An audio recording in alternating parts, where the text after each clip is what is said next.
Tafsiri Muyassar. İbrahim Suresi.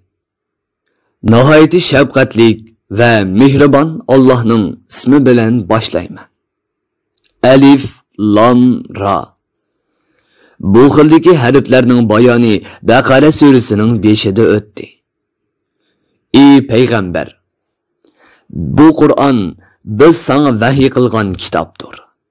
Biz uni insonlarni Rabbning irodasi va tavfiqi bilan ozg'unlikning zulmatlaridan iymonning nuriga, hammadan g'olib, hamma holatlardan madilanguvchi Allohning yo'liga, islom yo'liga elib chiqishing uchun nozil qildik. Allah osmonlardagi va zamindagi hamma narsaning yaratquchisi, egisi va boshqaruvchisidir. İbadet Allah'ның o'ziga qilinishi lozim. Allah'ni inkar qilgan, payg'ambarga ergashmagan kofirlar qiyomat kuni qattiq azobga uchraydi. Ashu inkarchilar dunyo hayotini oxiratdan ortiq ko'radigan, dunyolikni deb oxiratlikni unutib ketadigan, kishilarni Allohning diniga ergishishdan to'sadigan, Allohning yo'lini o'zlarining nafsi xohishiga muvofiqlashtirish uchun uning egri bo'lishini tilaydigan kishilardir. Ana shu yuqorqi sifatlarga ega kishilar hidoyatdan va hidoyatga kelib boradigan barliq sabablardan intayin yiroqlashgan va ozg'unlikqa cho'nqur patgan kishilardir. Ey payg'ambar, senden ilgari qandoqli bir payg'ambar avvalsak, biz uni o'z qavmiga Allohning dinini bayon qilib bersin deb o'z qavmining tilida so'zlaydigan qilib avatdik. Allah xohlagan odamni o'zining ozg'unligida qoldiradi. Xohlagan odamni haqiqatga yetaklaydi. Allah podshohligida g'olibdir. Hamma ishni hikmat bilan qilg'uchidir. Sheksizki biz Musoni Isroil avlodiga payg'ambar qilib avatdik. Uni o'zining rostchilligiga dalolat qiladigan mo'jizalari bilan kuchlantirdik. Qavmini ozg'unlikdan hidoyatga chiqarish uchun ularni iymonga da'vat qilishga va ularga Allohning ne'matlarini va jazosini eslatishga buyurdik. Bu eslatishda Allohga itoat qilishda chidamliq bo'lg'uchi, harom ishlarga berilishdan o'zini tutib olg'uchi, Allohdan kelgan musibatlarga sabr qilg'uchi, Allohning haqqini ado qilish bilan uning ne'matlariga shukr qilg'uchi mu'min odam uchun albatta nurg'un vaz nasihatlar bor. Chunki bu eslatishdan ibrat oladigan va g'aflatda qolmaydigan kishilar oshulardir. Ey payg'ambar, qavminga Musoning qissasini bayon qilib bergin. Musa o'z vaqtida Isroil avlodiga mundoq degan edi: Allohning sizlarga bergan ne'matini eslanglar. Allah sizlarni Fir'avn va uning tavalaridan qutqizdi. Ular sizlarni qattiq azoblaydi.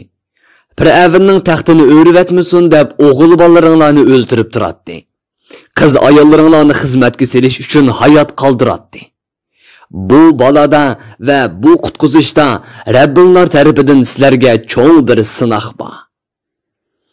Musa yana ularga: Rabbinglarning sizlarga agar sizlar men bergan ne'matlarga shukr qilsanglar, sizlarga ato qilayotgan ne'matimni texmi ziyoda qilaman. Agar mening ne'matimga noshukrlik qilsanglar, men sizlarni albatta qattiq azoblayman deb jakarladi. Agar sizlar va butun yer yuzidagilar Allohni inkor qilib kofir bo'lib ketsanglarmi, Allohga qilchilik ziyon yetkazolmaysizlar. Chunki Allah bandalarning hech narsaga muhtoj emas. Hamma ahvolda madhiyaga va maqtashlarga tamoman loyiqdir degan edi. Ey Muhammad alayhissalomning ummati, sizlardan burun o'tgan qavmlardan Nuh, Hud va Solih qatorliq payg'ambarlarning qavmlarining va ulardan keyin kelgan sonini Allohla biladigan nurg'un qavmlarning xabari sizlarga yetmadimi? Payg'ambarlar ularga ro'shan mo'jizalarni elib kelgan bo'lsa-mu, ular iymon etishdan bosh tortib, ochiqdan qo'llarini tishlagan holda payg'ambarlarga: biz sizlar elib kelgan dinga hargiz ishonmaymiz. biz sizlar da'vat qilayotgan iymon, tavhid degan ishlardan haqiqatan sheklanayotimiz dedi. Payg'ambarlar ularga osmonlarni va zaminni yo'qlikdan o'rnaksiz yaratgan Allohning mavjudligida va ibodat qilinishga loyiq ekanligida shak bormi? Allah sizlarning gunohinglardan bir qismini mag'firat qilish va dunyodagi hayotinglarni ajringlar to'shqanga qadar kechiktirish uchun sizlarni iymonga da'vat qilyotadi dedi. Ular payg'ambarlarga aytdi: sizlarmi bizga o'xshashlar inson. Sübtinglar bizning sübtimizga o'xshaydi. Sizlarning payg'ambar bo'lishinglar uchun bizdan hech qanday ortiq tarafinglar yo'q. Sizlar bizni ota-bobolarimiz cho'qinib kelgan ilohlarga cho'qinishdan to'smoqchi bo'lyapsizlar. Undaqda so'zinglarning rost ekanligini isbotlaydigan pokitinglar bo'lsa, uni bizga ko'rsatinglar.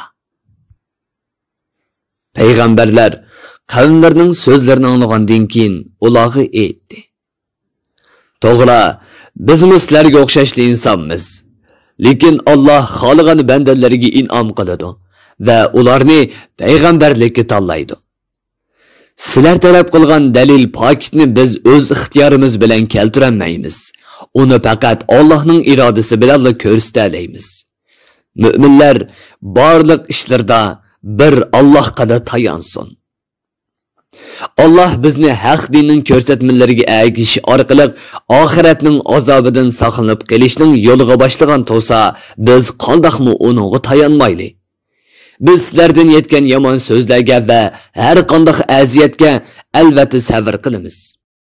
Mu'minlar din va dunyolik barliq ishlarda va dushmanlarga qarshi yordam tilashda bir Allohga tayinishi lozim.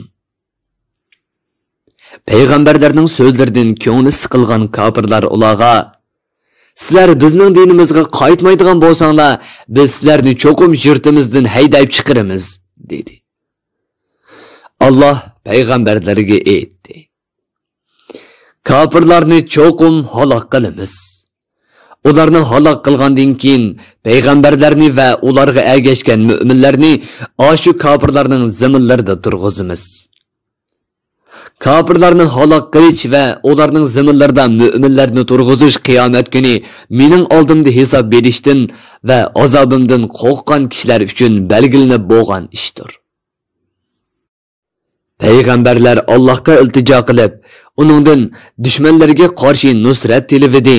Alloh ularning tilini ijobat qildi va haqiqatni qabul qilmaydigan, Allohning yagona iloh ekanligiga va ibodatni unga qilish kerakligiga ishonmaydigan har qanday kofirni halok qildi.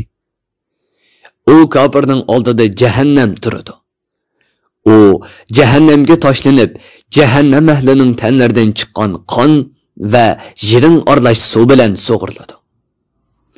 U kofir bu qon bilan jiringni bir qatimda yutib etmoqchi bo'lsa-mu, uni paskinchilikdan, ochiqligidan va qiziqligidan yutolmaydi. Şuna onu yudumlab içidi. Turli qattiq azoblar her tarafdan kelib onu qorishib oladi. U o'lib rohatlanmaydi. Uningga bu azobdan keyin yana boshqa qattiq azoblar bor. Kofirlarning dunyoda qilgan yaxshilik qilish, tuqqandarchilik munosabatini davomlashtirish qatorliq amallari bo'ronliq kunda shamol uchirib ketgan bir dova kulga o'xshaydi. Ular bu amallardan hech qanday savobga erishamaydi. Xuddi bo'ron kulni uchirib ketgandek, ularning yaxshi amallarini ularning kofirligi yo'q qilib yetadi. Mana bu iymonsiz qilgan amalning natijasidir. Bu o'p-o'chiq ozg'inlikdir. Ey inson, Allohning osmonlarni va zaminni o'zining hikmatiga dalolat qiladigan eng to'g'ri shaklda yaratganligini ko'rmadingmi? Alloh osmon zaminni bekorga yaratgan emas, balki ularni o'zining yagona yaratquchi ekanligiga va cheksiz qudratiga dalil qilib yaratgan. İnsanlar Allohga sherik keltirmay ibodat qilishga buyurilgan. Agar Alloh xolisa, sizlarni yo'q qilib etib, o'rningizga sizlardan mubak itoatman bir xalqni keltiradi. Sizlarni halok qilib etish va o'rningizga boshqa xalqni keltirish Allohga hargiz qiyin emas. Qiyomat kuni insonlarning hammasi qabrlardan chiqib, Allohga hisob berish uchun uning huzuriga yig'iladi. Bu dunyoda saxta ma'budlarga cho'g'inuvchilar o'zlarining boshlamchilariga biz dunyodagi vaqtimizda haqiqatan sizlarning erkish kuchinglar edik. Sizlarga itoat qilgan edik. Bugun sizlar bizni Allohning azobidan ozroq bo'lsa-mu to'sib qola olamsizlar deydi. Boshlamchilar, agar Alloh bizni hidoyat qilgan bo'lsa edi, bizmi albatta sizlarni to'g'ri yo'lga yetaklagan bo'lardik. Lekin bizni hidoyatga muvaffaq qilmadi. Natijada biz ezib ketdik. Sizlarni muozdirdik. Endi sizlar bilan biz qanchalik nola faryod qilsaqmi, sabr qilsaqmi, baribir o'xshash. Bizga Allohning azobidan qechib panohlanadigan hech qanday joy yo'q, deydi. Allah bandalardan hisob berishni tamomlab hukm e'lon qilib bo'lgandan keyin jannatga haqliq bo'lganlar jannatga, do'zaxga tegishli bo'lganlar do'zaxga berib bo'lgan chaqda shayton Allah haqiqatan sizlarga o'lguninglardan keyin tirildirish va sizlardan hisob berish haqida haq va'dani qilgan edi. Men sizlarga oxiratda tirilish yo'q, hisob berish yo'q deb yolg'on va'dalarni qilgan edim. Ammo men va'damga xiloflik qildim. Men dunyodagi chaqda sizlarni zo'rlab o'zimga ergashtirmadim. Chunki menda unda qilg'udek kuch-qudrat yo'q edi. Lekin men sizlarni kufrlikqa va ozg'inlikqa da'vat qildim. Sizlar da'vatimni qabul qilib, menga ergashdinglar. Shuni sizlar meni ayblamanglar. O'zinglarni ayblanglar. Chunki gunoh sizlarning gunohinglardir. Bugun men sizlarni Allohning azobidan qutqizolmayman. Sizlarmi meni qutqizolmaysizlar. Sizlarning dunyodagi cheg'inglarda Allohga toat ibodat qilishda meni uningga sherik qilganliginglarni e'tirof qilmayman. Shubhisizki, iymondan yuz o'rib kufrlikni tanlab o'ziga val qilgan zolimlarga qattiq azob bor, deydi. Allohga va Allohning payg'ambariga iymon etib, yaxshi amallarni qilgan kishilar Rabbining irodasi bilan qasrlarning va dal-daraxtlarning ostidan o'stanlar eqib turadigan jannatlarga kiradi. Ular bu jannatlarda mangu turadi. Ularga Allohdan, farishtalardan va mu'minlardan sizlarga omonlik bo'lsin degan salom yig'ib turadi. Ey payg'ambar, Allohning mundaq bir misol keltirganligini bilmamsan. La ilaha illalloh degan tavhid kalimasi yiltizi zaminning tegida mustahkam bo'lgan, shexi osmonga taqashgan, Rabbining irodasi bilan vaqti-vaqtida meva berib turadigan esil daraxt, xoma daraxiga o'xshaydi. Iymon darximi shuningga o'xshash bo'lib, yiltizi mu'min odamning qalbida mahkam o'rinlashgan bo'ladi. Shoxlari bo'lgan yaxshi amal, go'zal axloq qatorliqlar mu'min odamni Allohga ko'taradi. O odam yaxshi amallarning savobiga har vaqt erishib turadi. Alloh insonlarni o'g'it, vaz, nasihat va ibrat olsin deb mundaq misollarni keltiradi. Kufr so'zi yerdan qo'murib tashlangan, yiltizi yo'q, shoxlari yo'q, hech kimga foydasi yo'q, nachar daraxtga o'xshaydi. Kafir odamni mushin nachar daraxtga o'xshashi bo'lib, u turoqsiz, foydasiz va Allohga o'rdaydigan yaxshi amali yo'q odamdir. Tafsirim muyassar. Bir guruhi ulamolar nashrga tayyorlagan. Tarjima qilguvchi Muhammad Yusuf Muhammad Tursun. Muharrir Abdurrahim Davlat. Korrektor Abdulaziz Oqxon. 2020 yanvar 1-nashri. Teklimakan Uyg'ur nashriyoti tarafidan nashr qilingan.